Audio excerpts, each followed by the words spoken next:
시간에 하나님 말씀 시편 124편 말씀을 우리 함께 봉독하도록 하겠습니다. 시편 124편 1절에서 8절까지 말씀을 우리 한 절씩 교독하도록 하겠습니다. 시편 124편 1절부터 한 절씩 교독합니다. 이스라엘은 이제 말하기를 여호와께서 우리 편에 계시지 아니하셨더라면 우리가 어떻게 하였으랴. 사람들이 우리를 치러 일어날 때에 여호와께서 우리 편에 계시지 아니하셨더라면 그때에 그들의 노여움이 우리에게 맹렬하여 우리를 산채로 삼켰을 것이며 그때에 물이 우리를 휩쓸며 시내가 우리 영혼을 삼켰을 것이며 그때에 넘치는 물이 우리 영혼을 삼켰을 것이라 할 것이로다. 우리를 내주어 그들의 이에 씹히지 아니하게 하신 여호와를 찬송할지로다. 우리의 영혼이 사냥꾼의 올무에서 벗어난 새같이 되었나니 올무가 끊어짐으로 우리가 벗어났도다. 우리의 도움은 천지를 지으신 여호와의 이름에 있도다. 아멘.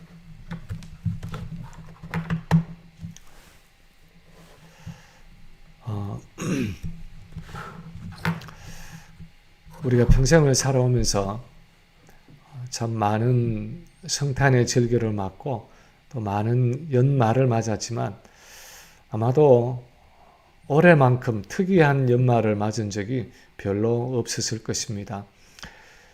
연초부터 시작된 이 코로나 바이러스로 전 세계에 170만 명 이상이 죽고 미국에서만도 34만 명 가까이 목숨을 잃었습니다. 수많은 사람들이 직장을 잃고 수많은 비즈니스와 기업들이 문을 닫았습니다. 그리고 그것도 아직 끝난 상황이 아니라 아직도 넘어가야 할 고비가 남아있고 그 후에 닥쳐올 경제 불황이나 사회적인 상황이 어떻게 될는지 모르는 가운데 우리가 이 연말을 맞았습니다. 그런 중에 오늘 우리가 2020년의 마지막 달 12월의 마지막 주일을 맞게 되었습니다. 우리는 이 한 해를 어떻게 매듭짓고 어떤 마음으로 새로운 한 해, 2021년 이 새로운 한 해를 맞이해야겠습니까? 오늘 우리가 읽은 이 시편 124편의 맨 위에 보면 다윗의 시, 곧 성전에 올라가는 노래라는 제목이 붙어 있습니다. 이 시는 원래 다윗이 지은 시인데 이스라엘 백성들이 성전에 올라가면서 불렀던 찬양이라는 뜻입니다. 우리가 잘 아는 것처럼 이스라엘 백성들은 주로 유월절이나 맥추절이나 수장절 같은 중요한 절기에 성전에 함께 올라갔는데 그때 부른 노래 중에 하나가 바로 이 시편 124편의 말씀이었습니다. 다윗이 처음에 어떤 배경 속에서 언제 이 시를 지었는지는 구체적으로 알려지지 않습니다. 그러나 그것이 언제였든 간에 이스라엘 백성들은 과거에 그들 언약 공동체가 경험했던 많은 위기를 회상하면서 성전에 올라갈 때 이 찬양을 부르면서 하나님 앞에 나아갔습니다. 그래서 이것은 언약 공동체 전체의 신앙 고백이면서 하나님께 대한 감사의 찬양이었습니다. 그들의 예배였고 하나님을 향한 경배였습니다.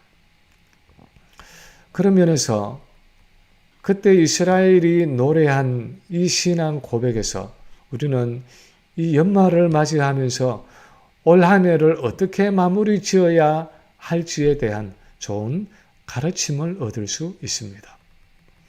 첫 번째, 그들이 이 찬양을 통해서 고백하는 것은 하나님이 우리 편이 되어 주셨다 하는 사실입니다.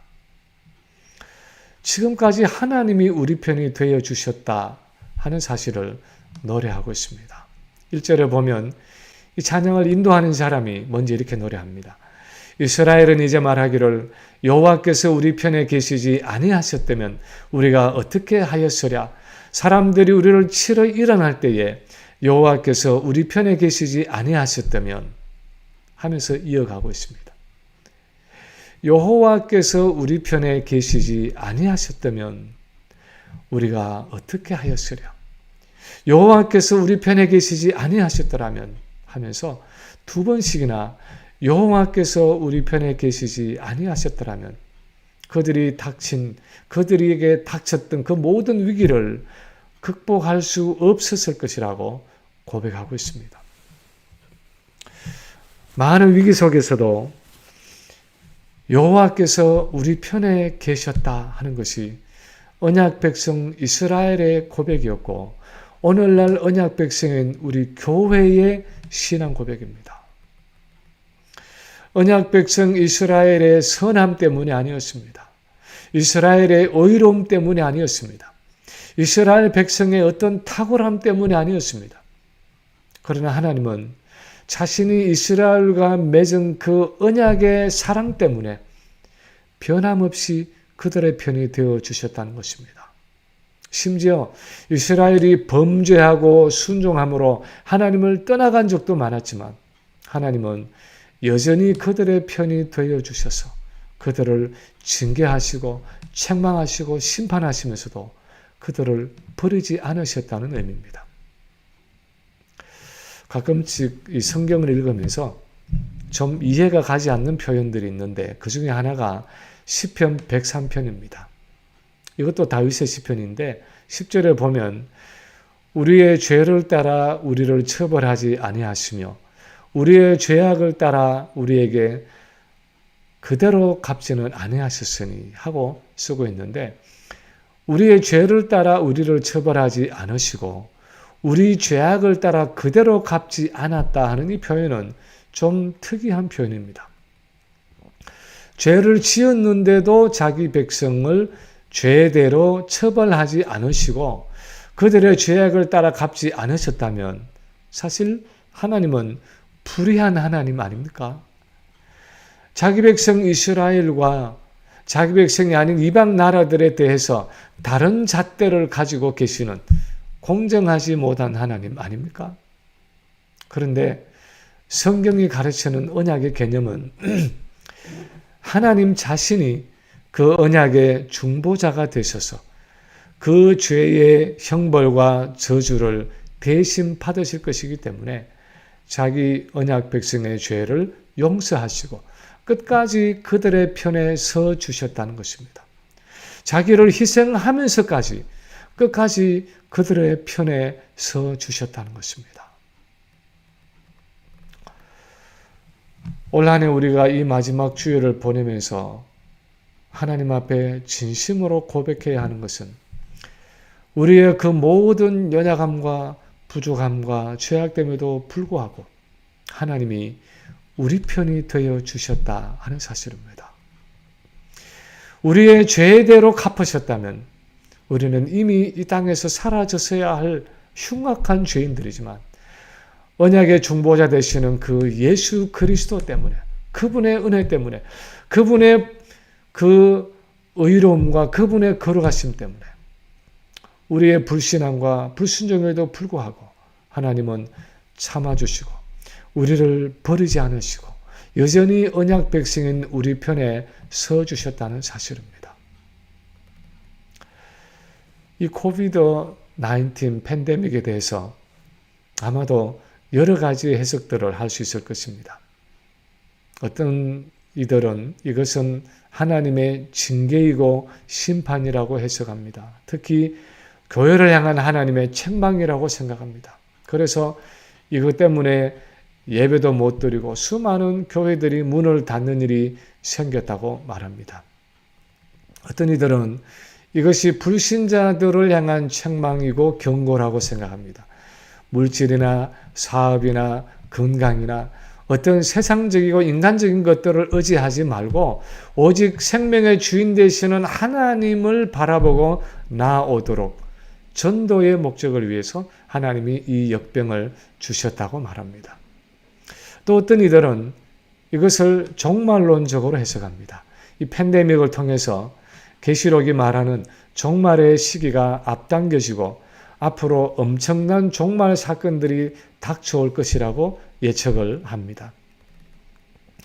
그런 여러 가지 해석들이 얼마나 일리가 있는 것인지 좀 시간이 지나 보아야 알 것입니다.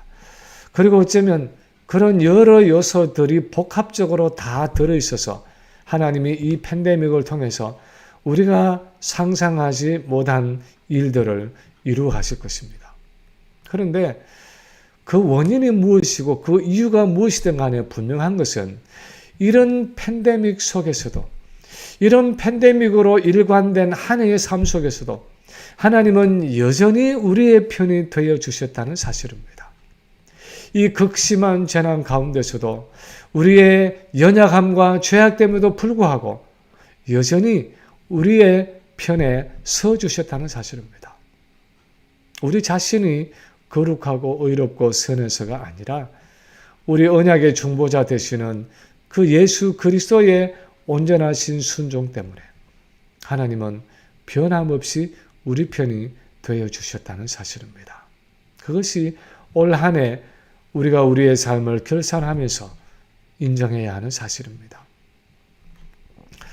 또한 오늘 본문에서 말씀하는 것은 그래서 우리가 모든 재난과 환난에서 건짐을 받았다 하는 사실입니다. 하나님이 우리의 편에 계셨기 때문에 우리가 모든 재난과 환난에서 건짐을 얻었다 하는 것입니다. 오늘 본문 3절과 4절과 5절에 공통적으로 쓰이고 있는 한 단어는 그때에 하는 것인데 그것은 2절에서 말하는 사람들이 우리를 치러 일어날 때에 라는 구절을 받고 있습니다. 다윗이나 또한 언약 백성 이스라엘의 대적들이 그들을 치기 위해서 일어났을 때 3절에 보면 그들의 노여움이 맹렬해서 우리를 산채로 삼킬 정도였다 하고 말하고 있고 4절과 5절에서는 그것은 마치 넘치는 홍수가 휩쓸어 가는 것 같이 그들의 영혼을 삼킬 정도였는데 여호와께서 우리 편에 계셨기 때문에 그런 재난과 환난에서 건짐을 받았다 하고 고백하고 있습니다. 6절에서는 우리를 내주어 그들의 이에 씹히지 않도록 하셨다 하고 고백하고 있고 7절에서는 우리 영혼이 사냥꾼의 올무에서 벗어난 새같이 올무가 끊어져서 벗어났다고 고백하고 있습니다. 이 모든 것들이 표현하는 것은 그렇게 맹렬한 불과 같고 홍수가 나서 휩쓸어가는 물과 같이 그들의 영혼과 육신을 삼킬 만한 극심한 재난과 환난 가운데서도 하나님이 그들을 건져주셨다 하는 사실입니다. 사냥꾼의 올무에 걸려든 새같이 스스로는 아무것도 할 수 없는 그 절망적인 상황 가운데서도 여호와 하나님이 개입하시고 역사해 주셔서 그 대적의 공격 가운데서 보호해 주시고 나의 올무를 끊어 주셔서 그 모든 환난 가운데서 벗어날 수 있도록 해 주셨다는 것입니다. 다윗 자신은 물론이고 이스라엘의 역사 가운데는 그런 하나님의 도우심의 손길이 너무나 많이 있었다는 것입니다. 위기를 통과한 그 모든 순간들이 그냥 자연스럽고 우연한 사건들이 아니라 하나님이 직접 개입하셔서 언약 백성인 이스라엘을 지켜주시고 보호해주시고 구원해주신 순간들이었다는 것입니다. 그런데도 우리는 그 사실을 깨닫지 못하고 마치 내 힘으로 살아온 것 같이 교만하게 행할 때가 많다는 것입니다. 이번에 성탄절을 맞아서 버지니아에 살던 저희 아이들이 와서 며칠 함께 머물면서 이제 18개월 된 손자와 함께 다시 시간을 보내게 되었습니다. 18개월, 그러니까 한 살 반이니까 거의 대부분을 엄마, 아빠가 무언가를 해주어야 자신의 일을 해결할 수 있는 나이입니다. 밥 한 숟갈을 먹어도 또 과일 하나를 집어 먹어도 엄마나 아빠가 그 하이체어에 붙어있는 밥상 위에다가 다 차려서 준비해서 갖다 놓아야 그것을 숟가락으로 떠먹든지 손으로 집어서 먹는 것입니다. 그런데 아마도 그 아이는 이렇게 생각할지 모릅니다. 내 손으로 숟가락질을 하고 내 입으로 음식을 집어서 내 입에 넣어서 씹어 삼켰으니까 그러니까 내가 이렇게 건강을 유지하고 있고 내가 매일 이렇게 잠을 잘 잘 수가 있고 내가 이렇게 잘 자라고 있다고 생각하는지 모릅니다. 그런데 할아버지인 제가 옆에서 지켜보면 사실은 그 모든 것은 엄마 아빠가 다 한 것입니다. 밥상 위에다가 음식을 다 가져다 놓고 저녁이 되면 더러워진 몸을 물을 틀어가지고 욕조에서 목욕을 시키고 또 침대에다가 다 준비를 해서 이불을 그렇게 덮어서 뉘어주고 불을 꺼주고 방 안의 온도를 맞추어주고 건강하게 자랄 수 있도록 필요한 그 모든 것들을 사실상 엄마 아빠가 다 해결해 주고 있는 것입니다. 근데 우리도 아이들을 키워봤지만 아이들은 커서 뭘 좀 잘한다고 생각하면 자기가 다 잘해서 그런 줄로 압니다. 부모가 자기를 위해서 그동안 한 수고와 희생에 대해서는 전혀 생각하지 않습니다. 내가 머리가 좋고 내가 공부를 열심히 하고 내가 뭘 잘해서 지금의 내가 있게 되었다고 생각을 합니다. 그런데 우리 아이들뿐만 아니라 우리도 신앙생활을 하면서 그렇게 착각을 할 때가 참 많습니다. 하나님이 내 밥상에 모든 것을 다 차려놓으시고 나는 숟가락을 들어서 떠먹은 것밖에 없으면서 마치 내가 모든 것을 한 것처럼 생각할 때가 많습니다. 내가 이렇게 살아온 것은 내가 열심히 한 결과라고 생각합니다. 이런 코로나 중에서도 병에 걸리지 않고 지금까지 건강하게 살아온 것은 내가 특별히 조심하고 스스로 건강을 돌아보았기 때문이라고 생각합니다. 이런 경제난 속에서도 내가 일을 하고 있고 먹을 것과 입을 것이 있는 것은 내가 유능하고 내가 열심히 일했기 때문이라고 생각합니다. 이런 재난 중에서도 모든 위험과 위기를 잘 넘기고 이렇게 연말을 맞은 것은 내가 지혜롭고 내가 상황을 잘 관리했기 때문이라고 생각합니다. 그런데 오늘 본문이 우리에게 가르치는 것은 그게 아니라는 것입니다. 여호와 하나님이 내 편에 서 계시지 않았더라면 내 건강과 내 가정과 내 자녀와 내 직장과 내 사업과 나의 모든 것들이 다 무너져 내리고 더 극심한 위기를 맞았을 수도 있다는 것입니다.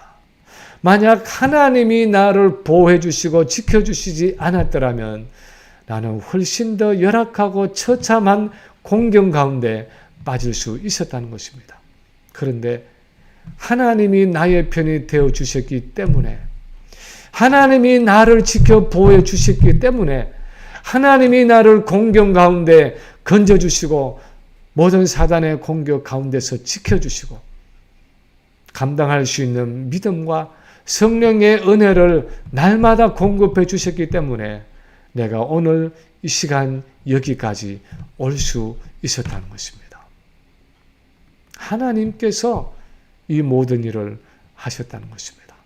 하나님이 나의 모든 일 가운데 함께 해주셨기 때문에 올해 이 연말까지 내가 올 수 있게 되었다는 것입니다. 먹을 것과 입을 것과 건강과 자녀와 일터와 이 믿음과 신앙생활과 나의 모든 것을 하나님이 공급해 주셨기 때문에 내가 오늘 이 시간 여기까지 올 수 있었다는 것입니다. 마지막으로 세 번째로 그러므로 하나님께 감사하며 그분만을 의지하고 신뢰해야 한다는 사실입니다. 그래서 하나님께 감사하며 그분만을 의지하고 신뢰해야 한다는 것입니다. 6절에 보면 다윗은 이렇게 노래하고 있습니다. 우리를 내주어 그들의 이에 씹히지 아니하게 하신 여호와를 찬송할지어다. 우리의 영혼이 사냥꾼의 올무에서 벗어난 새같이 되었나니 올무가 끊어짐으로 우리가 벗어났도다. 여기서 다윗은 우리 영혼을 사냥꾼의 올무에서 벗어난 새같이 건져내신 여호와를 찬양하라고 노래하고 있는데 사실 이 찬양하라라는 히브리어 단어는 주로 우리 한글 성경에서는 다른 곳에서는 송축하라 하는 단어로 번역되어 있습니다. 영어로는 praise the Lord라고 표현하기보다는 bless the Lord, bless라는 표현을 쓰고 있습니다. 이것은 단순히 노래로 하나님을 찬송한다, 찬양한다는 정도의 의미가 아니라 하나님의 하나님 되심을 인정하고 감사하고 찬양하고 경배한다는 의미입니다. 다시 말하면 우리의 올무가 끊어져서 노임을 받고 불같이 맹렬하고 홍수처럼 감당할 수 없는 재난과 환난 가운데서 우리가 건짐을 얻은 그것이 하나님의 하신 일임을 인정하고 감사하고 찬양하고 경배하라는 것입니다.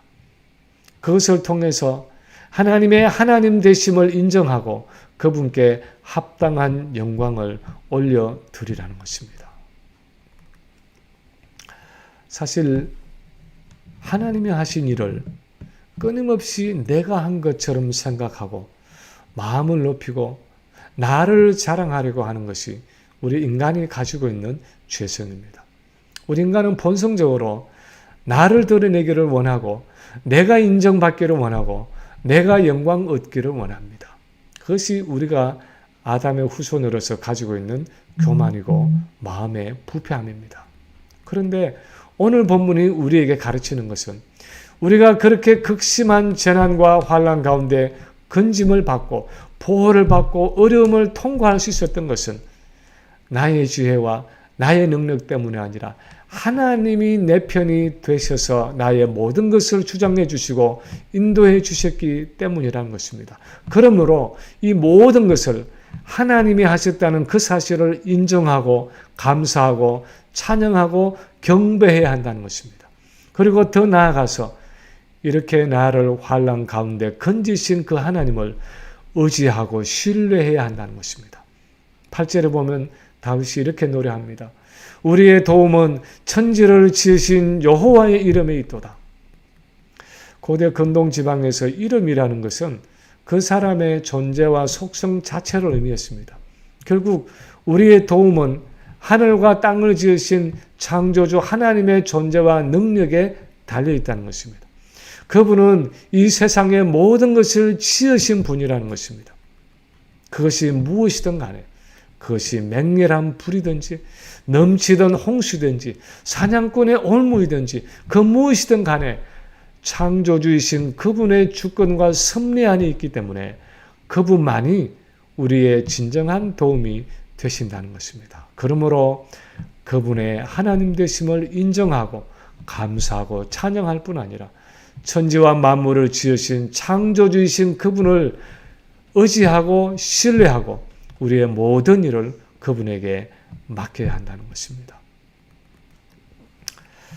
올해가 12월의 마지막 주일인데 올해 1월의 첫 주일 설교가 신명기 8장에 있는 말씀이었습니다. 광야로 이끄시는 하나님이라는 제목으로 제가 설교를 했었습니다. 그 설교의 핵심은 하나님은 그분이 약속하신 것처럼 언약 백성들 가운데 분명히 거하시고 또 두루 행하고 계신다는 사실을 아주 명확하게 가르치기 위해서 그것을 체험할 수 있도록 하기 위해서 우리를 광야로 인도하신다 하는 내용이었습니다. 그래서 나 자신이 가진 자원과 능력으로는 도저히 생존할 수 없는 환경으로 인도하셔서 하나님만이 그 모든 것을 공급하시고 채우시는 분이라는 사실을 가르치신다는 말씀을 함께 나누었습니다. 근데 사실 지난 1년간이 정말 우리에게는 광야와 같은 삶이었습니다. 개인적으로 그랬고 가정적으로 그랬고 교회적으로 국가적으로 그랬습니다. 아직도 마스크를 끼고 나가든지 아니면 집 안에만 머물러 있어야 하고 아직도 직장에 일을 나갈 수 없고 아직도 교회당에 모여서 예배를 드릴 수가 없습니다. 건강과 경제와 사회생활에 대한 염려와 불안과 두려움이 대부분의 사람들의 마음을 위축시키고 있습니다. 처음에는 코로나 블루라는 말을 사용했는데 이제는 코로나 블랙이라는 말을 쓰고 있습니다. 그냥 우울한 정도가 아니라 절망과 좌절 속에 빠져 있다는 것입니다. 이번 아이들에게 성탄 카드를 받았는데 아주 길게 쓴 성탄 카드들을 받았는데 지난 1년을 회고하는 글 중에서 가장 많이 반복된 단어가 uncertainty, 불확실성 하는 단어였습니다. 그 어느 때보다도 삶 속에서 이 삶의 불확실성, 이 uncertainty를 경험하고 있는 것이 지금 아이들의 삶이라는 것입니다. 근데 사실 그것은 그 아이들만의 느낌이 아니라 저 자신도 지금의 이 모든 상황 가운데서 가장 분명하게 느껴지는 것은 미래에 대한 불확실성입니다. 심지어 교회를 넘어서 교계 전체를 보아도 그렇습니다. 내년 봄에 정말 노회를 같이 모일 수 있을는지 아니면 그냥 줌으로 해야 될는지 내년에 예정대로 총회를 LA에서 모일 수 있을는지 아니면 또 다른 방식으로 뭘 해야 하는지 모든 것이 불확실한 가운데 있습니다. 무엇을 계획할 수도 없고 진행할 수도 없습니다. 그냥 그때 가서 한번 상황을 보아야 알 수 있는 그런 불확실성 속에 살아가고 있습니다. 아마 여러분의 삶도 그렇게 다르지 않을 것입니다. 삶의 불확실성이라는 것이 전에 없이 우리 마음을 짓누르고 압박하는 시대에 우리가 살고 있습니다. 그런데 오늘 본문이 우리에게 가르치는 것은 그것이 원래 우리 삶의 본질이라는 것입니다. 천지를 지으신 창조주 하나님 외에는 아무것도 확실한 것이 없는 것이 당연하다는 것입니다. 그분만이 우리의 유일한 도움이 되신다는 것입니다. 여기서 말하는 도움이란 것은 나는 주도하고 하나님이 옆에서 어시스트한다, 도운다 하는 그런 의미가 아닙니다.